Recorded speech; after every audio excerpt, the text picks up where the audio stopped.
Hey everybody, I am just thinking about a question that one of the people participating in my Building Collaborative Workplaces program asked this afternoon on our call.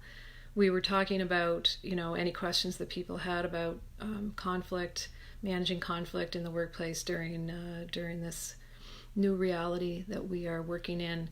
And the person asked, what about those little conflicts maybe that are bubbling under the surface that perhaps were already there but that we don't even necessarily know about, will they boil over?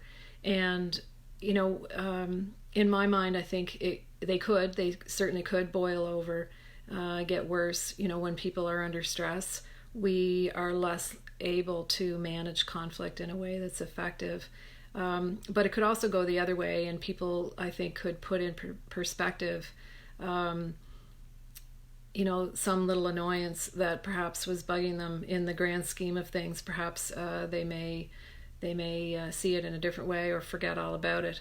But I do think there is great potential for conflict to boil up. And I think even when we have great relationships with the people that we work with, what we have negotiated with them is something that is in a face-to-face context usually. And, I think it is worthwhile to negotiate these new times, right? How will we work together? How will we communicate together while we're working from home, or whatever it is that we're doing? And my suggestion to this person was to have a conversation, one-on-one conversation, or it could be a group conversation about how will we work together? How will we communicate together during this time apart where we can't see each other, we can't see each other's body language, or hear each other's tone of voice all the time.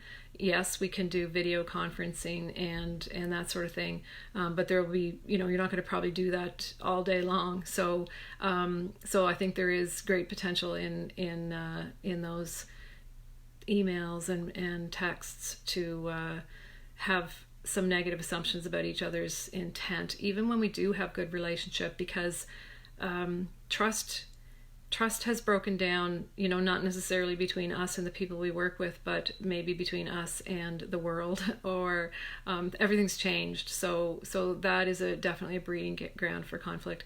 So I had suggested that having a conversation with people one-on-one, if you're a manager, to have a conversation with each person and say, look, it's a time of great stress and uncertainty, and that's a breeding ground for conflict. And I really value our working relationship. I want us to have good communication. I want us to work together in a way that works for us both, and communicate together in a way that works for us both. And this is a whole new world. So let's just have a chat. Is there anything that I'm doing that's not working for you?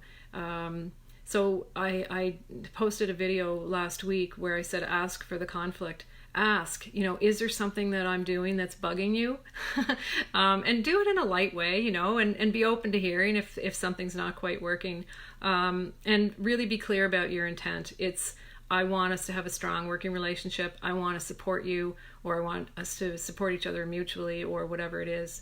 Head it off at the pass. I think that's always my number one tip is have the conversation before you have to.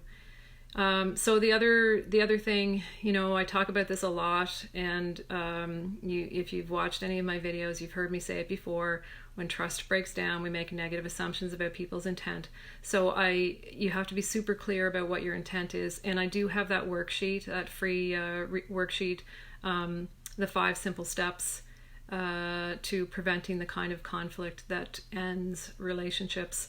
So you can get that at collaborationschool.com, and wherever I post this video, I'll post the link for that resource below as well. So take care, and thanks to that person for asking that question.